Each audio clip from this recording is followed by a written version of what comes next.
ಮತ್ತೆ ಸಲ್ಲದ ವಿಚಾರಕ್ಕೆ ಸುದ್ದಿಯಾಗಿದೆ ಕಲಬುರಗಿಯ ಸೆಂಟ್ರಲ್ ಜೈಲ್. ಪದೇ ಪದೇ ಇತ್ತೀಚಿನ 6 ತಿಂಗಳಲ್ಲಿ ಒಂದಲ್ಲ ಒಂದು ಸುದ್ದಿಗೆ ಒಂದು ಸದ್ದು ಮಾಡ್ತಾ ಇತ್ತು ಈ ಜೈಲ್. ಇದೀಗ ಕೇಂದ್ರ ಕಾರಾಗೃಹದಲ್ಲಿ 2 ಬೇಸಿಕ್ ಮೊಬೈಲ್ಗಳು ಪತ್ತೆಯಾಗಿದೆ.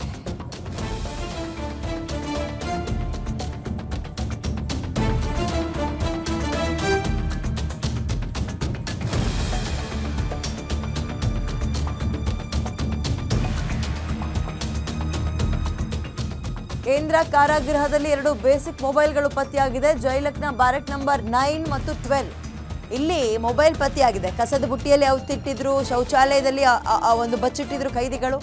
ಕಾರಾಗೃಹಕ್ಕೆ ನಗರ ಪೊಲೀಸ್ ಕಮಿಷನರ್ ಶರಣಪ್ಪ ಭೇಟಿ ಕೊಟ್ಟು ಅರ್ಧ ಗಂಟೆಗೂ ಹೆಚ್ಚು ಕಾಲ ಪರಿಶೀಲನೆಯನ್ನು ನಡೆಸಿದ್ದಾರೆ. ಡಿಸಿಪಿ ಪ್ರವೀಣ್ ಹೆಚ್ ನಾಯಕ್ ನೇತೃತ್ವದಲ್ಲಿ ರೈಡ್ ಆಯಿತು. ಸುಮಾರು 30 ಜನ ಪೊಲೀಸ್ ಸಿಬ್ಬಂದಿ ತಂಡದಿಂದ ದಿಢೀರ್ ಅಂತ ರೈಡ್ ಮಾಡಿದ್ರು.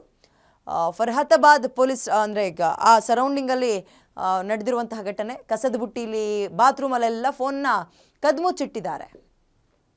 ಇತ್ತೀಚೆಗೆ ಒಂದು 6 ತಿಂಗಳಲ್ಲಿ ಹಲವು ಸುದ್ದಿಗಳಿಗೆ ಈ ಕಲಬುರಗಿ ಕಾರಾಗೃಹ ಸದ್ದು ಮಾಡಿತ್ತು. ಜೈಲರ್ ತುಂಬ ಸ್ಟ್ರಿಕ್ಟ್ ಆಗಿದ್ದಾರೆ ಅಂತ ಕೈದಿಗಳೇ ಮುಗಿಬಿದ್ದಿದ್ರು. ನಿಮ್ಮೆಲ್ಲರಿಗೂ ಆ ಸುದ್ದಿ ಗಮನಕ್ಕೆ ಬಂದಿರ್ಬೋದು, ನೆನಪಾಗ್ಬೋದು. ಈ ಸಂದರ್ಭದಲ್ಲಿ ಕೈದಿಗಳೇ ಮುಗಿಬಿದ್ದಿದ್ರು ಜೈಲರ್ ವಿರುದ್ಧ. ಅಂದರೆ ಹೆವಿ ಸ್ಟ್ರಿಕ್ಟ್ ಇದ್ದಾರೆ ಇವರು ಅಂತ. ಅಷ್ಟೆಲ್ಲ ಇದ್ದರೂ ಕೂಡ ಈ ರೀತಿಯ ತಪ್ಪುಗಳಾಗ್ತವೆ ಅಂದಾಗ ಅಲ್ಲಿರುವಂಥವರೇ ಯಾರೋ ಇದಕ್ಕೆಲ್ಲಕ್ಕೂ ಕುಮ್ಮಕ್ಕು ಕೊಡ್ತಾ ಇದ್ದಾರೆ ಅನ್ನೋದು ಅರ್ಥ ಆಗುತ್ತೆ. ರೈಡ್ ಮಾಡಿದ್ದಾರೆ, ಏಕಾಏಕಿ ಸಿಗಾಕೊಂಡಿದ್ದಾರೆ. ಆಮೇಲೆ ಸ್ಟೇಷನ್ ಒಳಗೆ ಈ ರೀತಿಯಾಗಿ ಮೊಬೈಲ್ ಬಳಸುವಂತಹ ಸುದ್ದಿಗಳನ್ನು ಬರೀ ಕಲಬುರಗಿಲಿ ಅಂತಲ್ಲ, ಹಲವು ಕಡೆ ಕೇಳ್ತಲೇ ಇರ್ತೀವಿ.